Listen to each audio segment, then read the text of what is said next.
ادامه برنامه‌های رادیوی تاجیکستان.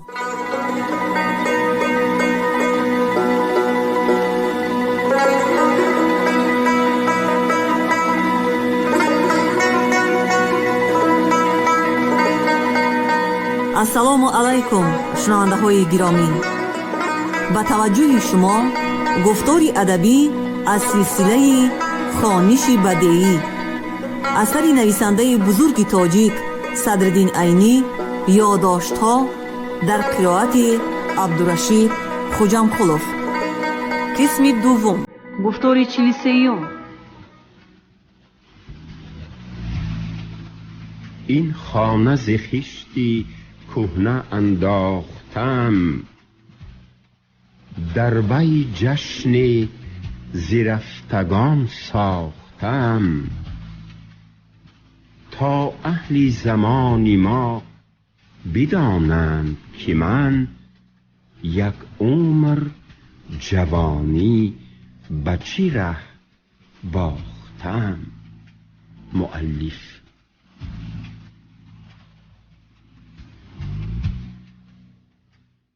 بعضی هاشان بنابر گرانی بیماریشان یک شب خوابیده سبک شده، هرچی در جیب خود داشته باشند در آنجا پرتافته از پی کاری بیچارگی خود می رفتند. من به خواستن و نخواستن حضرت بزرگوار اهمیت نداده در آنجا 40 روز ماندن را در دل خود قرار دادم و در حجره چله خانه که در درون مزار بود چله نشستم. فقط روزی 30 بار از چله خانه برآمده به مهمانخانه عمومی رفته در قطار مریدان و مسافران نشسته از آن نعمتهای فراوان بهره‌یاب می شدم. در شب 3 که سحری از خواب خیسته برآمدم دیدم که کفش من در پیش آستانه دری چله خانه پیش گذاشته، مهیای پوشیدن کرده نهاده شده است. من در بار اول به این کار اهمیت ندادم و این را یکی از احترام‌هایی به من نشان داده فراش آنجا دانستم. چون چند بار دیگر این کار تکرار یافت، خود به خود خجالتمند شدم و فراش را دیده به او گفتم: برادر، تو هم مانند من یک آدم می باشی و به مناسبت جارب کشی این درگاه بودنت احتمال شرف و حرمتی تو از من زیادتر باشه. بعد از این کفش مرا پیش نمان که من شرم می دارم. من کفش شما را پیش نماندم، گفت آن فراش. پس کی پیش مانده است؟ گویان من تعجب کنان پرسیدم. بزرگوار، گفت فراش در جواب. کدام بزرگوار؟ باز تعجب من زیادتر شد. حضرت خواجه اوبان که در این مزار خوابیدند، گفت فراش با قطعیتی که گویا کفش مرا پیش ماندن آن بزرگوار را به چشم خود دیده باشد.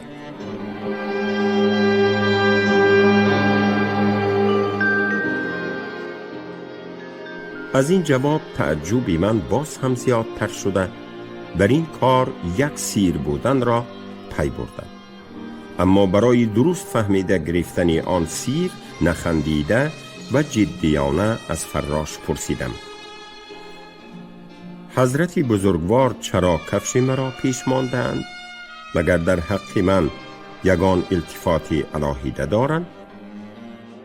این کاری حضرت بزرگوار برای التفات جداگانه به آدمان جداگانه نبوده، بلکه علامت نارضایی آن کس است، گفت فراش و ایضاح داد: اگر حضرت خواجه در اینجا بودنی کسی را نخواهند، کفش او را پیش میمانند که این زودتر از اینجا دور شو گفتنی آن کس است. این یکی از کرامات های خواجه می باشد که در حق بسیار شکاکان ظاهر می شود. اگر یگان شکاک با کفش پیشمانی حضرت از اینجا نرود چی؟ در آن وقت آن آدمی شکاک پیس برس می شود، گفت فراش با آهنگی که گویا پیش شدن این گونه شکاکان را به چشم خود چندین بار دیده باشد. من سری کفش پیشمانی خواجه اوبان را فهمیدم و سببی از 3 روز زیادتر در اینجا مانده نتوانستنی مسافران، غریبان و گدایان را هم دانسته گرفتم و درون خندیده در دل خود گفتم من احمق نیستم که با این گونه حیله های احمقانه این همه نعمت های الوان را پرتافته روم و تا به واسطه فراشانش متولی مرا از اینجا زده پیش نکند نخواهم رفت. و در فکری مسخره کردنی آن کرامات افتادم و همان شب بعد از نیمه شب، بعد از این که همه مرده بر این خوابیدند، بیرون برآمده همه کفش های مهمانان و اخلاصمندانی نظر آورده را که در ایوان خانقاه، در صفه مهمانخانه و در هر گوشه و کنار خوابیده بودند پیش ماندم و خود به چله خانه آمده با آرامی خوابیدم. چون صبح بعد از سفید شدن روز از خواب خیسته بیرون برآمدم، همه آن مهمانان و مرید و مخلصان برفتن آمادگی می دیدند و چهره همه اشان را غم و اندوه مانند یک پرده سیاه پوشانده بود، چون که حضرت بزرگوار در آنجا بودنی آنها را نخواسته بودند. کی می داند بعد از آن بر سری آنها چی بلاها می آمده باشد. من این کار را هر شب کردن گرفتم.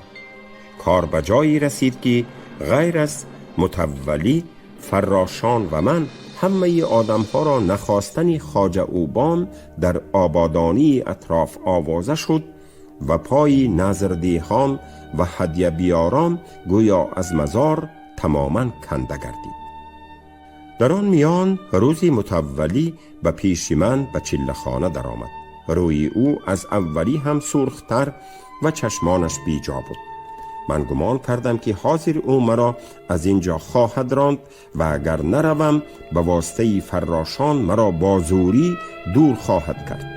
من با احترامی منافقانه از جا جسته خیستم. او با دستانش مرا به نشستن اشاره کرده خود چابکانه پیش آمد و مرا با زوری تمام در جای اولیم شیناند و خود مانند مریدانی که در پیش پیرانشان نشینند با احترامی تمام در پیش من زانو به زانو دو زانو نشست و گویا که یگان سخنی مخفی را به من می گفته باشد سرش را پیش آورده به گپ درآمد. از دهانی او بویی آمد که تا آن وقت من آن گونه بوی ها را در آن گونه درگاه ها بیگانه می دانستم. این بوی شراب بود. من پی بردم که پیری 70 ساله من مانندی بعضی ملاهای پیرساری بخارا برای در طاعت الهی قوت یافتن مثلثی شرعی می دستی می نوشیده است. اما معلوم بود که در آن وقت آن پیرسال آن شراب را نه برای در طاعت الهی قوت یافتن بلکه برای آمدن در پیش من بر این آدمی خدا ناترس جرأت یافتن نوشیده است.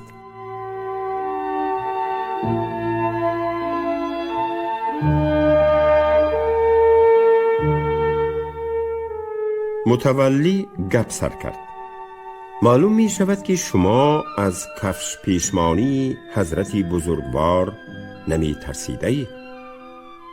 البته گفتم من با شدت و غضب آلودانه، با نیت این که اگر مرا با زوری راندن خواهد سری او را بروی او در پیش فراشانی او و در بین مرید و مخلصانی او کشاده داده بعد از آن خواهم رفت. اما متولی با آهنگی دیگر به من جواب داد. این طور باشد اینجا درگاه بزرگوار نی بلکه خانه خودی شماست.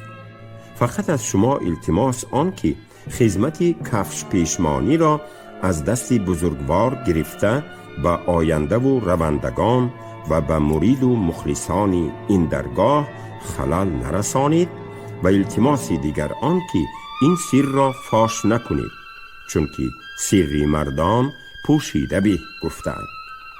از این گفته های متولی معلوم بود که او با من بازی کردن را صلاح کاری خود ندانسته، بلکه همکاری کردن را لازم شمرده است. بنابراین او بعد از بیان التماس های خود از کیسه‌اش یک کاغذ پیچ برآورده پیش من گذاشته: این از نوگ خمیر فطیر برین، حق قدم شماست. تا وقتی به شهر برگشتنتان از جانب این دعاگوی برای شما سر و پا، جامه و سله هم تیار کرده می شود، گفت و زود از پیش من برآمده رفت. بعد از رفتن او من کاغذ پیچ را گشاده شمردم که 100 تنگه بخاری 15 سم بوده است. بعد از این ملاقات برای طعام خوری به دسترخوان عمومی رفتن من لازم نشد. طعام‌های گوناگونی با لذت از همه پیشتر به چله‌خانه به پیش من می آمدگی شدند. به عامه مهمانان نان خانگی می داده باشند، به من کلچه شیرماری 2 بیضه آردش 2 بار بیخته شده می آوردند. دخترخانه خدمتگار دختر هر وقت آمده لباسهای مرا برده شسته می آورد. من در آنجا نه مهمان بلکه یک اعضای عائله متولی بر این شده ماندم. همه فراشان و خدمتگاران مرا حرمت می کردند. اگر کوتاه کرده گویم، من در آنجا گرگ خاندان شده بودم و بعضی واقعه های عشق را هم از سر گذرانیدم. ملا برهان در این جای سخنش با دختری متولی علاقه بستنش را و عاقبت پرفاجعه آن دختر را حکایه کرد که من این سرگذشت وی را هم با عنوان دختری ناکام از زبان او اما با تحریر خودم نقل نمودن را مناسب دیدم.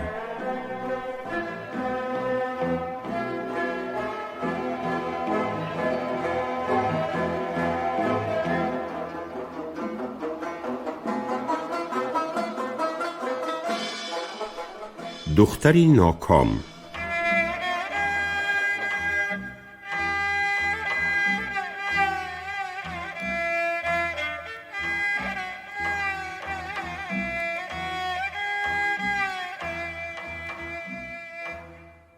در وقتهایی که متولی به جای می رفت، همراه دخترخانه یک دختری بلند قامت دیگر هم می آمدگی شد. این دختر به سر خود فرنجی شاهی پری طاووسی گرفته. در بخارا دختران دولتمندان پیش از به شوهر رفتنشان در وقت دوشیزگیشان به سرشان فرنجی شاهی پری طاووسی و دختران آدمانی عادی فرنجی ریسمانی سرخی عادی می گرفتند. برویش به جای چشم بند یک لطه داکه سفید پرتافته می آمد. از خشیر کردن لباس این دختر بر تن کرته شاهی بخاری آخاری داشتنش هم معلوم می شد و از لباس آن دختر بوی خوشی عطر اعلا وزیده دماغی مرا چاق و دلم را بی‌طاقت می کرد. در وقتی که دخترخانه به چله‌خانه در آمده مثلا به من لباسهای شسته آورده اش را می داد یا اینکه جامشویی های ناشسته ام را می گرفت، آن دختری خوش لباس خوشبوی از تگی داکه رویبند خود به من می نگریست. اما من نه روی او را و نه موی او را دیده نمی توانستم. در وقتهای در سری مزار نبودن متولی این حال روزی چند بار تکرار می یافت. من در هر بار از بار اول بی طاقت تر می شدم، اما به گپ پرتافتن خصوصا در پیش دخترخانه جسارت نمی کردم. روزی دخترخانه به چله‌خانه در آمده جامشویی های شسته شده مرا در پیشم گذاشت و دختری ناشناس مانند پیشتره در بیرون در می ایستاد. دخترخانه به من گفت: پاشا خانیم شنیدند که شما بسیار غزل می دانستید، برای آن کس یگان بیت نوشته دهید بود است. دختری ناشناس در زیر فرنجی قیقاس زده خندید و به دخترخانه خطاب کرد. ستاره جوانی مرد، من به تو هیچ چیز نگفته بودم. تو از زبان من یک گپی دروغ زده مرا در پیش اکرم الله شرم داراندی. من با شنیدن آواز آن دختر قریب بود مدهوش کردم. میگویند که آواز بلبل بسیار خوب است. آری، آواز بلبل خوب است. من در کوهستان آواز بلبل را بسیار شنیدم. در حقیقت هم آن آواز به من بسیار تأثیر می کرد. اما وقتی که من آواز آن دختری ناشناس را شنیدم، در پیش آواز وی آواز بلبل به درجه آواز زاغ فرامده ماند. این آواز هرچند مرا به بیهوشی نزدیک کرده باشد هم به من یک روحی تازه و یک جسارتی بی اندازه هم داد که گفتم: ای جانی عزیز، اگر من پیشتر با قلم و بر روی کاغذ شعر می نوشته باشم، اکنون برای تو با مژگانم و در پرده چشمانم می نویسم. اگر تو آفتابی عالمتابی من بیگاهانی ستاره ات را پیش من فرستانی، آن نوشته مرا به خاک پایت برای پای اندازت می برد. با شنیدن این سخنان من آن دختر یک خمیازه کشیده و باز قیقاس زنان خندید و خنده‌اش را با زوری نگاه داشته با آهنگی عتاب: ستاره، زودتر برا می روی، مرا رسوا کردی، گفت. اما من پی بردم که آن سخنان من با آن دختری جوان چنان فارید که مالیشی درونی حمام به پیرانی سال خورده کار کوفته به آن درجه نمی فارد. هر دو دختر با هم رفتند. من هم از پسی آنها از چله خانه برآمده به دری پرتوی مزار رفتم که از آن در برآمده به رباط متولی رفتار آن دختر را تماشا کردم. همان روز شمال از طرف شمال می وزید. نمیدانم خودش دستان خود را با بازی جنبشی داده در درون فرنجی بلند می کرد یا باد فرنجی پری طاووسی او را به هوا می برداشت. در هر حال او در آن وقت مانند طاووسی به نظر جلوه می نمود که بالهای رنگارنگ خود را چادیر کرده می خرامیده باشد. من هنوز از لذت این تماشا سیر نشده بودم که دختر ناخواست به قفا نگاه کرد و دید که من در پیش دری پرتو ایستاده رفتار او را تماشا می کنم. نمیدانم از ناز باشد یا شرم، مانندی آهوی رمیده رفتار خود را چابکتر گردانید. در آن وقت من بیت زیرین خسروی دهلوی را موافق مقام زمزمه کردن گرفتم: رفتن به چی ماند به خرامیدن طاووس، برگشته نگه کردنش آهوی رمیده.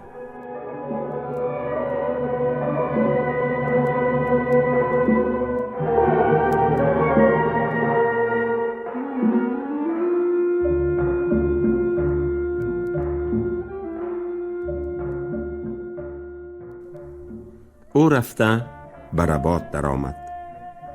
من در حالتی که مست و مستغرقی آن رفتار و قامت شده بودم برگشته به چله خانه آمدم و به نوشتن غزلی سپاریشی در آمدم و در آن غزل به آفتابی عالمتاب سرلوحه گذاشتم. ملا برهان در آن مجلس آن شعرش را که به همان دختر بخشیده نوشته بوده است خوانده بود، اما آن شعر به سبب آنکه از جهتی شعریت پست بود در یاد من نمانده است و در آن وقت نوشته گرفتن آن شعر را هم لازم ندیده بودم. بنابراین در اینجا مضمون آن شعر را از زبان شاعری مذکور به طرز منصور با تحریر خودم می نویسم.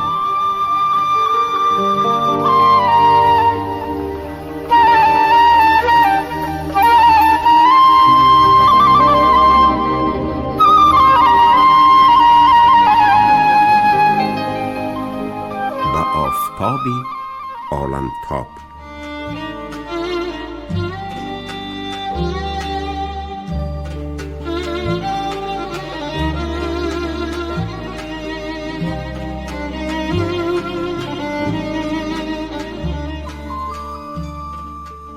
ای آفتابی عالمتاب، اگر آفتابی عالم دور و دراز روی خود را ننماید، همه موجودات جاندار افسرده شده می میرند. تو که آفتابی من می باشی، چرا روی خود را از من می پوشی؟ مگر می خواهی که من از فراق تو افسرده شده بمیرم؟ من گمان نمی کنم که تو این قدرها سرد میر و نامهربان باشی. من به خاک پای تو سر مانده از تو می پرسم که هیچ نباشد یگان بار به این مشتاق بسمیل شده‌ات جمال جهان آرایت را بینمایی. اگر همین شب بعد از فرو رفتن آفتاب، تو که آفتابی من می باشی، به من رخ ننمایی، من خود را در چاهی بابایت، در چاهی مزاری خواجه اوبان پرتافته هلاک می کنم. در آن وقت خون من به گردن جوانی تو می ماند. ملا برهان گفت: من در پایان این غزل خود یک بیتی را که گوینده‌اش معلوم نبوده در آخری مکتوب‌های عاشقانه نوشتن آن در بین عشقبازان بخارا عادت شده بود نوشتم و آن بیت این است: روا مدار جوانی بمیرد از غمی تو هم جوانی و از خود امیدها داری.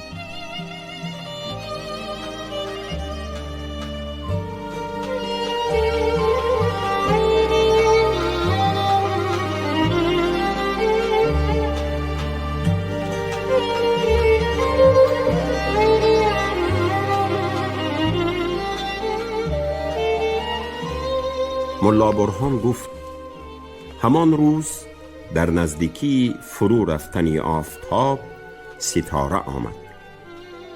من از وی پرسیدم: خط و سواد داری؟ نه، گفت دختر خانه. من از بی خط و سواد بودن او خوشحال و یک درجه خاطر جمع شدم، چون که می ترسیدم مبادا سری ما به واسطه این دخترک فاش گردد. مادام که خط و سواد نداشته است، غزلی مرا خوانده نمی تواند، تا که از مضمون آن غزل به واقعه عشق بازی ما واقف شده فاش کند.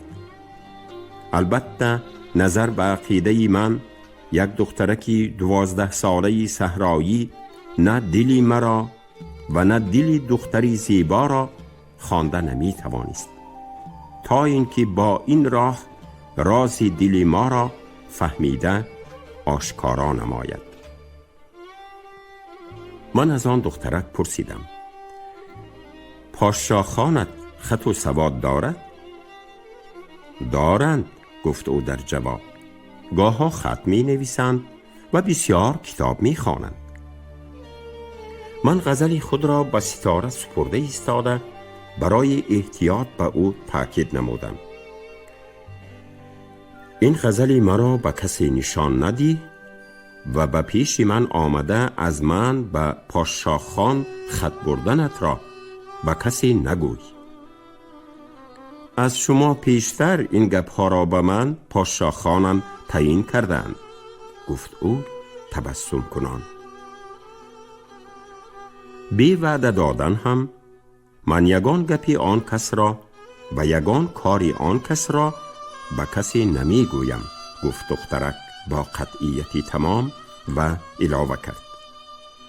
پادشاه خانم مرا بسیار دوست می دارند، دوستداری می کنند و شبها در یک جایگاه می خوابیم. من هم آن کس را بسیار دوست می دارم و از گپشام نمی برایم. ستاره کاغذ مرا گرفته بود. من در دل خود گفتم آها، این دخترکی 12 ساله صحرایی هم به شرافت درگاه خواجه اوبام بوی بغل را شمیده بوده است. ما باشیم با وجودی خط و سواد داشتن و شاعر بودن بیهوده در مدرسه خاک لیسیده خوابیده بودیم.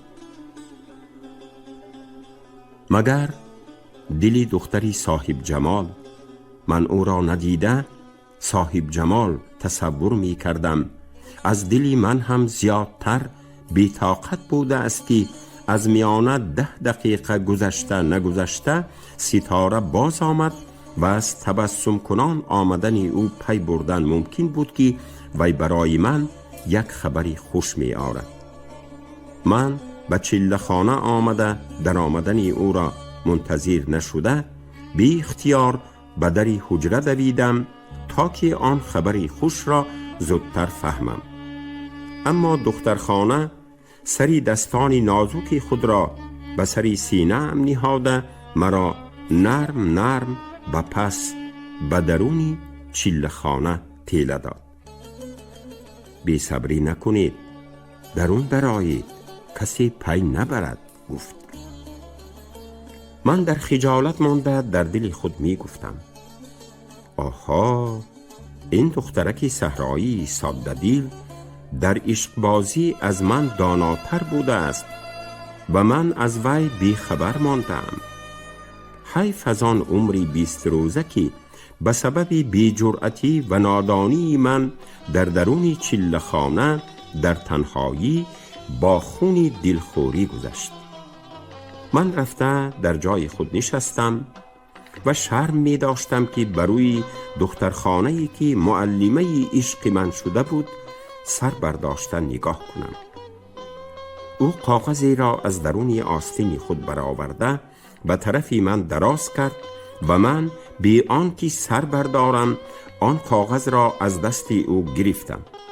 او به خوانده دیدن من آن کاغذ را نگران نشده با آوازی پست: بعد از تاریک شدن شب به تگ دری پرتوی مزار برای من آمده شما را گرفته به جای میبرم، گفت و زود برآمده رفت.